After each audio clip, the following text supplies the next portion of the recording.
Hello. All right, so we are live, and let's just see.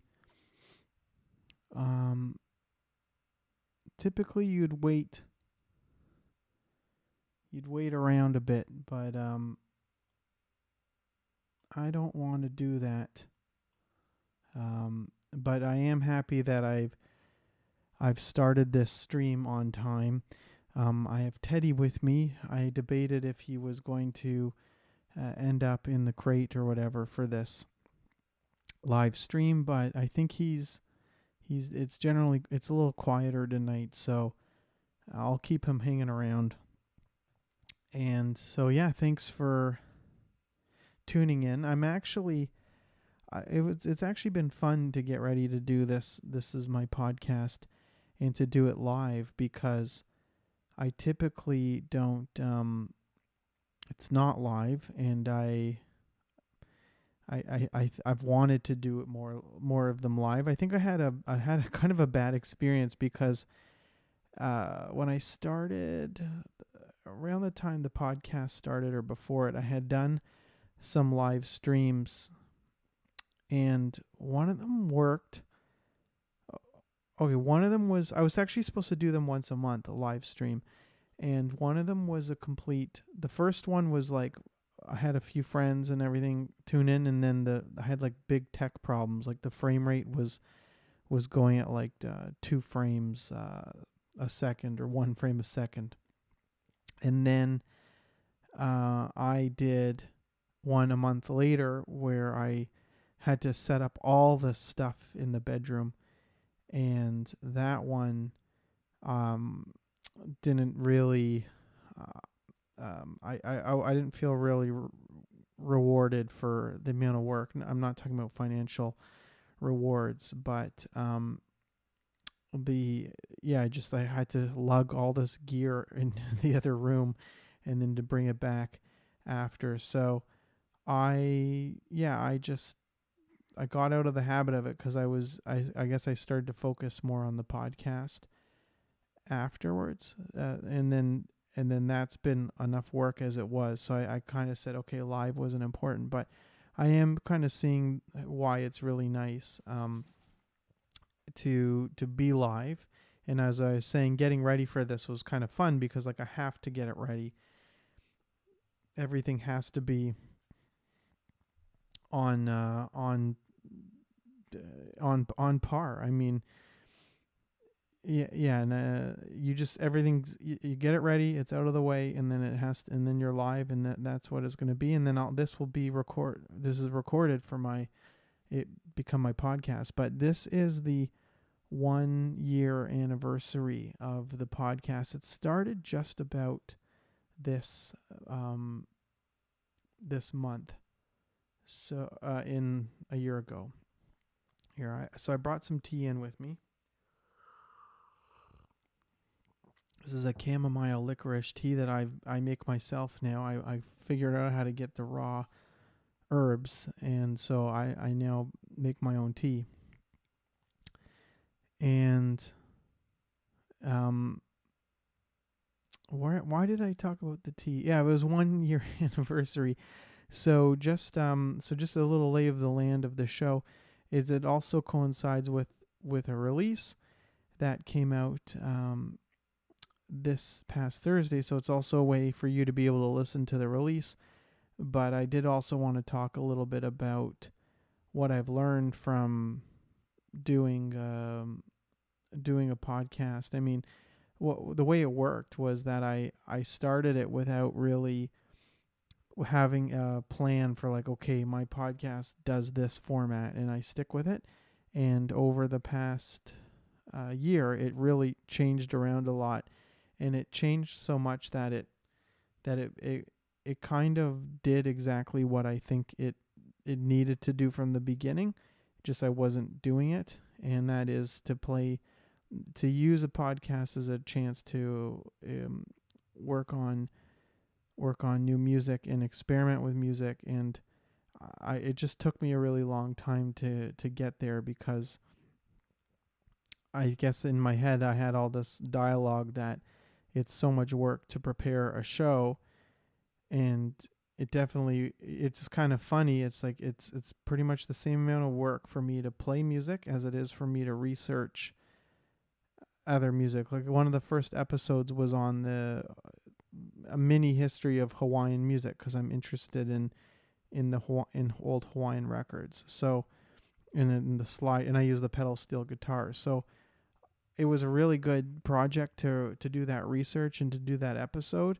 But as I said, it was pretty much the same amount of work as me just kind of creating a new soundscape and working on that, which is what we've been hearing in many of the last few months of shows, is that I've really taken to doing more ambient music in the podcast, because it's easier to prepare that sort of improvised method rather than saying I'm going to write a pop song this week for my podcast. It's funny, I'm petting Teddy, so it's my arm is moving around. He's really it's unpredictable. Let's see if I can pull him up. Oh, he can be unpredictable in terms of like what does he want to do, but he should be on. He's pretty much over a year old, so he gets his spotlight on, and that's pretty much what he was doing anyways by coming at me down there. Is like this is the funny thing about the podcasts and stuff is that he's been on the bed relaxing all day. I took him out to throw the ball around a bit, and he was relaxing all day. But of course, when I'm doing a podcast, he needs to be the center of attention.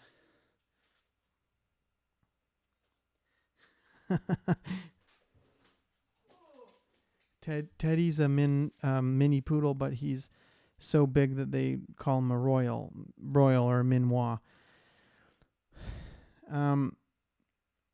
So yeah, I was saying that the format of the podcast has changed a lot, and this show is actually, because it's live, to make things easier on myself, as I'm not playing music, I'm just playing the music. The EP is called "The Way It Begins Is Never the Way It Ends," and so we're gonna, maybe we'll start off by playing the first song. I think that'd be nice to do, and so let's see if I have this ready to go, and so there's gonna be some visuals, but and I'll talk a little bit about visuals in a second.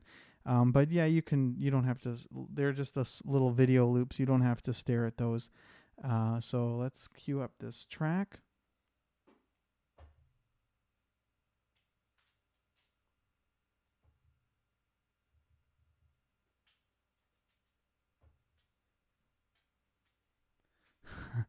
Okay, bear with me for a second. I thought I had everything ready to go.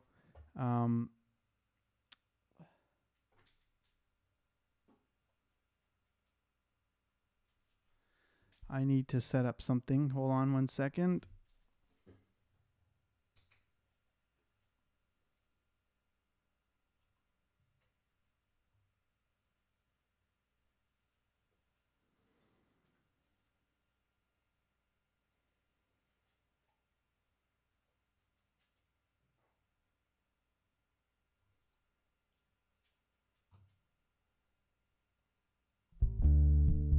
Okay, perfect. So this is the song is called "The Day the Sun Hit My Retina." Elliott's podcast.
Yeah, so that was an interesting song. It was actually supposed to be the entire release was supposed to be that single, and I just it's a funny one. It's I go back. I actually, at the moment, I think it's a good track, but I went quite back and forth with it, and uh, I just couldn't.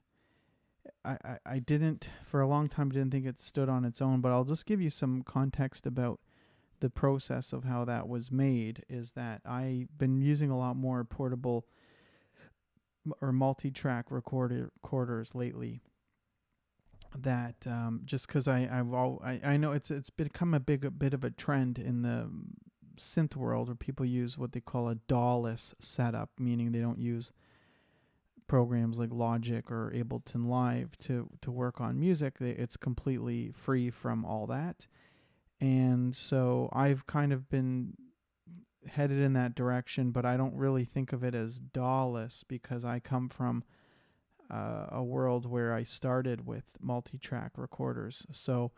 Um, so for me, it's more like a return to my teenage years, kind of when I think about this process. And this song was really just kind of like it was maybe one morning or something where I said I'm just gonna sit down and write slash record in a way that just as natural as possible, not pushing anything, not trying to do anything, not trying to be anyone, be anything.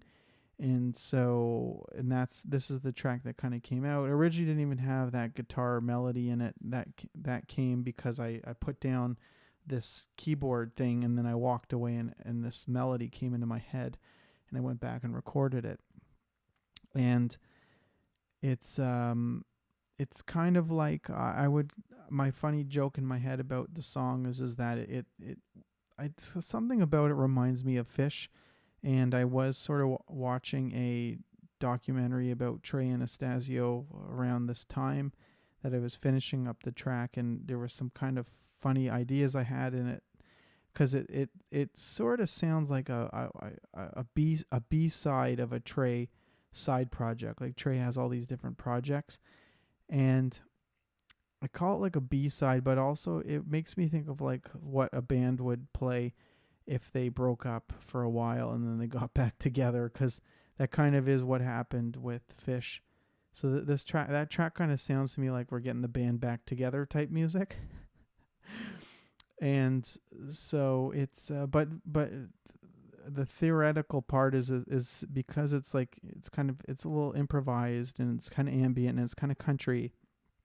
I also have sort of Indian scales in there. It's like a major scale. I don't remember which degree is altered, like maybe the fourth or something. I think it's the fourth mode of the major scale. And so that's what gives it that kind of Indian Indian sound. And I have a few tracks in that I had worked on in the past year or two that it's kind of mixes country music with Indian music, and blues is definitely goes in there. And there is a bit of, you can always make a case for that stuff, because the blues is in a major scale, um, and or that if you're in a major blues. But the big thing, the connection there is that the pedal steel guitar is fretless instrument, and the sitar is too. So guitars and sitar, I mean, listen to the end of the name of the instrument. There's a lot of similarities. So I've kind of been working on a bit of this sort of fusion of Indian blues and country. And there's another song in the kind of back catalog called Sadie Blue that's kind of unfinished, and it's very much it had that one actually has a sitar in it. All right, so let's go on to the next track. This one is called Sandviches. Sandviches is actually done a year ago, easily. Yeah, it was pretty much a year ago, and so I was more aggressively working on music before the podcast started, and I had there was even a phase where I had a weekly release schedule, but I think when I moved into the current place that I'm at, that schedule got kind of altered, and my studio really changed, and it was hard for me to get comfortable musically here.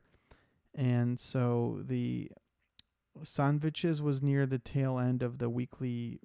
They were really SoundCloud releases, and some of them were kind of in flops. Like I know of one that was just really bad, and I felt like I was pushing the weekly release schedule. I felt like it was a bit too much because I kind of was forced to put out some flops, and I wanted to stop that. So I moved to a monthly release schedule, but Sandviches never made it.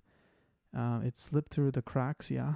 And so this one's really different than the last one we heard. It's very upbeat, and I'll talk a bit about the process for that when it's ready to go. So let's hit up Sandviches.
Yeah, this is the Sandviches, very hot track.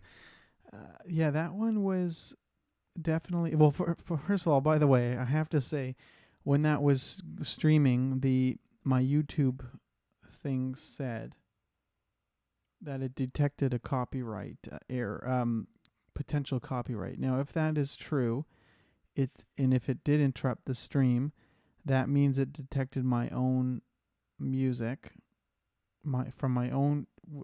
Keep in mind, my music is now connected to this channel, so my YouTube channel has all my music in it. That for YouTube music is it's all connected, and so I thought it'd be really funny if it indeed has detected a copyright error, and if it interrupted my stream of my own music. And it kind of reminds me of a joke I've had in my head about the future of copyright and music licensing, is that just the way everything's headed is that if the joke I have in my head is like a guy and a girl are having a date night, and he puts on Barry White and the track "Let's Spend the Night Together" or something, and then like a Siri voice comes on, a voice assistant, and says, "Sorry, you do not have the rights to play this track," and it cuts the music out. That's so I thought it'd be, if that happened to me, that I thought that was pretty cool, but or annoying too. I think copyrights can be really cumbersome. So Sandviches, it kind of highlights the that each song on this 3-track release had a different unconventional workflow in it, and this one was somewhat similar to the previous one in that it was made on a multi-track recorder, and there's you might be able to hear it if you listen again, that I couldn't change. Like the basis of that track is the drum machine and the synthesizer. They were the first tracks recorded, and they were done together, and so they don't move to another key, like they don't switch chords or anything, because it's like a synthesizer sequence. It's like do do do do do like that kind of thing. And then but then I started to track some guitar or something, and at some points I try to move it to a different, like maybe the 4 chord, like the next chord, and but because I'm on a multi-track recorder, and it doesn't really indicate when like bar 32 is finished or 16, you're kind of flying by the seat of your pants. So you can hear it in that song where like I'm kind of like a poorly rehearsed band because I don't know when I overdubbed bass, I overdubbed lead guitar, rhythm guitar, and it just kind of came together really fun. It was really raw, and I really it really is the sort of in the pocket of what I think is exciting music for me to work on and release, especially if I am going to do electronic music. I never really liked the cookie cutter approach to like the EDM style. I mean, when I was younger, it wasn't called EDM. It just made house music and deep house and all that. But there was already becoming a culture where you went into your sequencer and you just like copied and paste stuff, and so you could see the grid of like 32 bars, and then you'd have the breakdown. And the reason for that is actually very practical. The DJs needed that, and they need the structure because it helped them string together a set of music. But for me to be doing a lot of that stuff now just doesn't make sense, and it doesn't really fit with my more of my vision is really the idea of, it's funny I referenced Fish in the last segment, is that it is sort of like creating a jam band of electronics of my own work, and I do see the music as a form of exploration, and you never know what will come out of each track, and that's what came out of Sandviches is raw energy. And I have one or two more in that portable recorder. That's a Tascam machine that are kind of in that ballpark.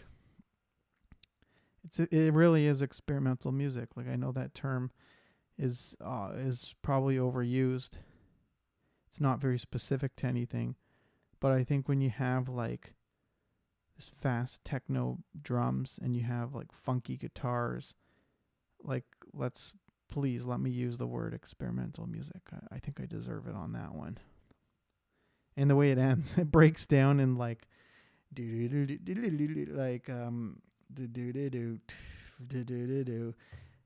the synth. And what's happening is I'm tweaking the synthesizers and making it kind of fall apart.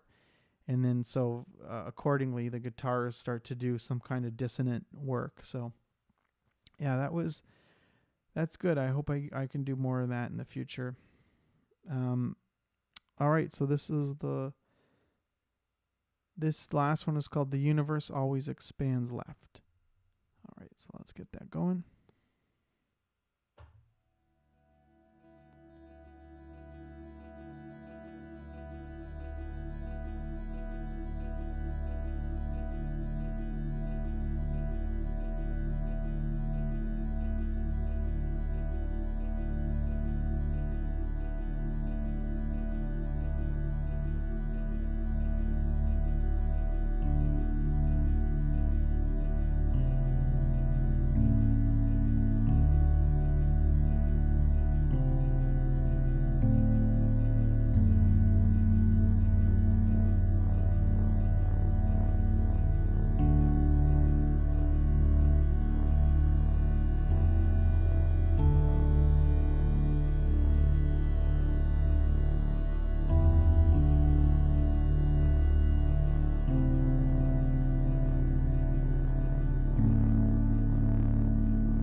Yeah, so that one was actually done for my Patreon, which is patreon.com/Feinberg.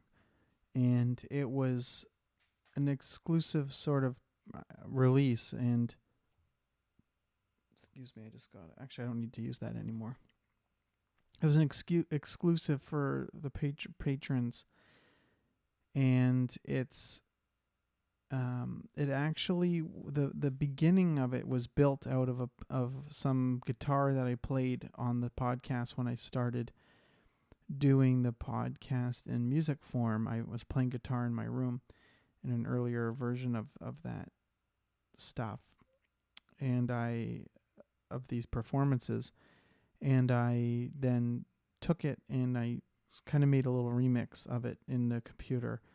So this one is also falls under the category of unconventional process for working on music, because I took like something that I did live and then I just redid it. And I also did not work with any kind of template of bars and beats in arrangement. It is very much improvised after the fact.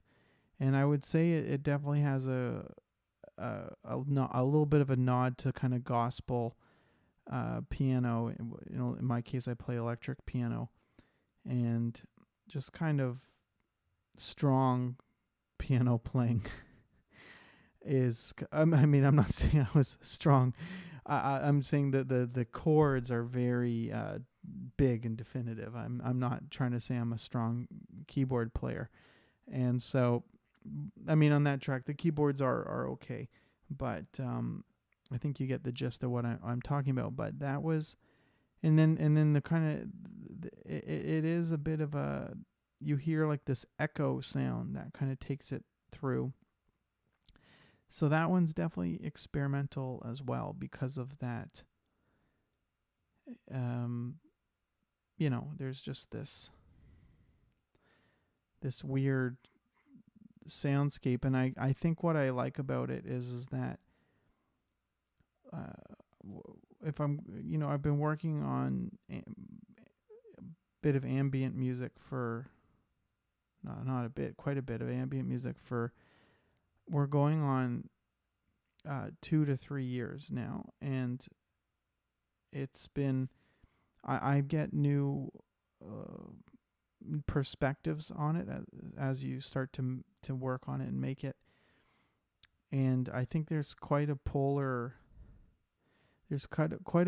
divide in the world of ambient music, because there's a lot of it is very much, if a song has the tag ambient on it, it could very well end up sounding like a spa sound, and which comes from the new age stuff from the 80s.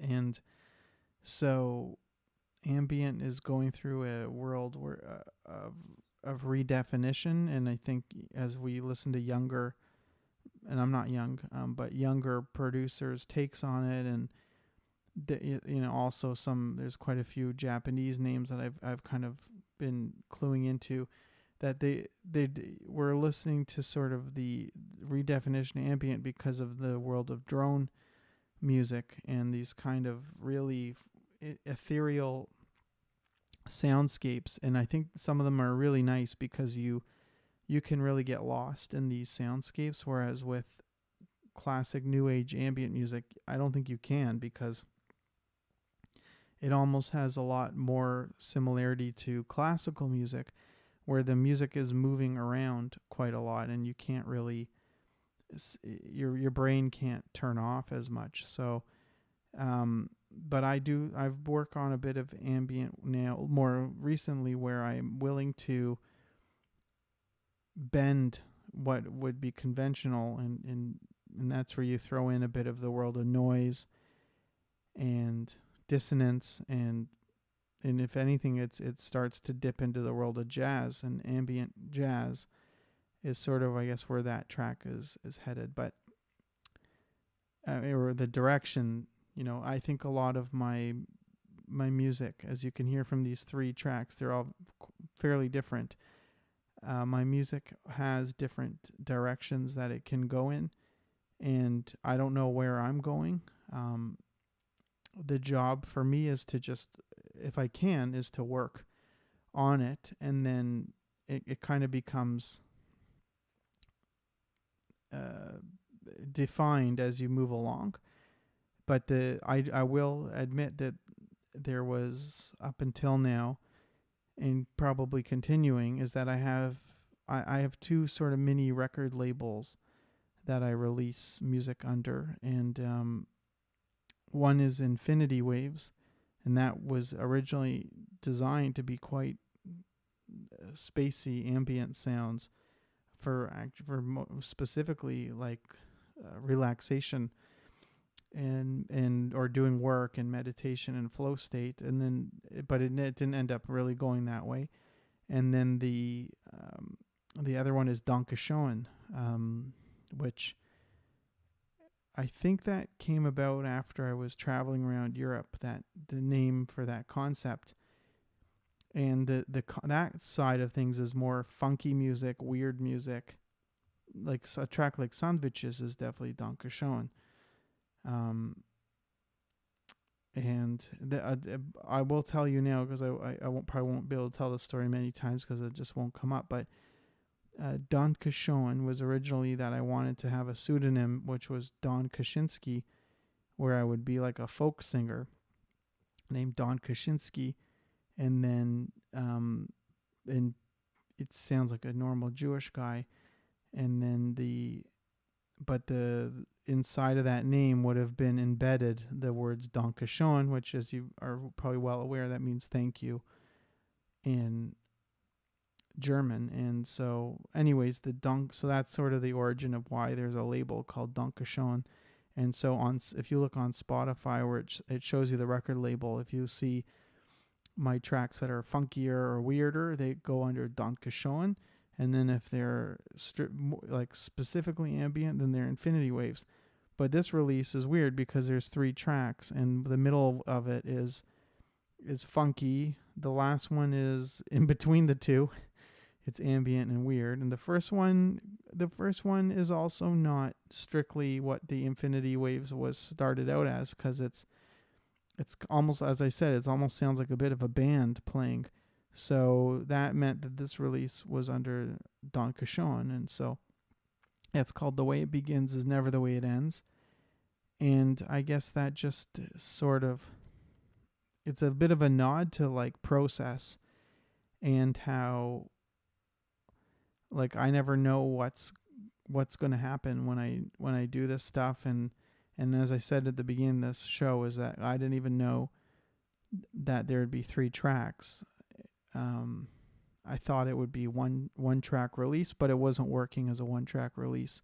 So it just changes, and I think that I really hope that whatever I share and whatever I'm doing can be of slight inspiration to people, is that it's a process that you have to just go through.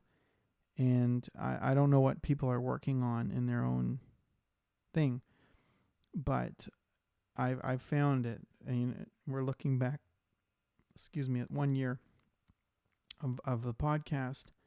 As I said before, it's like it started out in one way. I was going to talk about music stuff and music history, and then there was a period where I sat down in my room and I just talked for an hour, and then I started to play music in that room, and then I moved into this room where I have all my stuff set up, and I built a little mini setup. That's why this microphone is now on a boom stand. Like, it just, everything has gone through this iteration, and I think there's a tendency for us to want to plan things before we do them and say, okay, this is how I'm going to do it. And then you don't end up doing it because you're planning too much. And I've found that with a lot of this, is it's better to just, to do it in a way which is something that I now called you working in draft mode. And what that means is that we're often, when we sit down, we get writer's block, in my case producer's block, because we're worried that this is going to sound like this, and then I'm now going to be this person, my identity is going to change. And so we end up not really wanting to do anything. It's much more appealing for me to eat an apple and sit on my iPad in the kitchen rather than to sit in this chair and do the heavy lifting. But if you think of everything as in draft mode, like for example, this has been a live show. You might think, well, in that case, it's not draft mode. You're live. I've actually now convinced myself that even a live show or anything live is also a draft mode, because it's a process for the next time I go live. Every time you do this, you learn something. So that's been kind of helpful in that. In like this release, the way it begins and never the way it ends is a draft for my next release, which is probably coming from the same pool of energy in my brain. Is that it's continual, like it's never finished. Even though when you put it up online, you get worried that this is me, this is everything I am. Anyway, so that release is out now, and it's on Bandcamp as you get a little ebook. So if you go to elliottfeinberg.com/theway, THEWAY, the way, that will take you to the release on Bandcamp. And it includes an ebook called The Little Book of Fears, which is really 4 little pages. It just, I wanted to, like liner notes, this is kind of liner notes, because the release had I had to get over a lot of fears to finish this one. And so there's that little ebook with it. And then it is also available on streaming, but you don't get the ebook with it. So it could be fun to think in the future, how can we make the streaming versions of these songs have something in it, maybe an extra track that's just talking. I don't know, because streaming doesn't have you, as you're well aware, there's like no information about the release. So I'm hoping that like this podcast and this and the ebook and stuff, it gives a bit of depth to what is fairly flat, which is digital files of music. But I hope you enjoyed them and getting a bit of a extra glimpse into them. And then I hope you enjoyed this podcast, and I thank you for listening. If 1 year of doing this, it's been a great experience, and I always tell people, and I tell you that, like, it's if you ever want to work through something, I think podcasting is or a YouTube channel. It's one of the best things. You'll come up against all your fears, and you will see them firsthand. You could do a TikTok now. But if you are going to use like a Instagram, TikTok, to tackle your project or whatever it is, you better be ready to do it consistently. You can't do it like once a month. Whereas a podcast, maybe you could do it once a month, but these micro services, you could, I'm getting off topic here, but you could do something once a month for TikTok, but you would have to cut up the video into like 30 little videos that are 7 seconds each. But yeah, thank you for listening, and yeah, we'll see you soon. Okay, take care and enjoy your week. Alrighty, bye-bye now.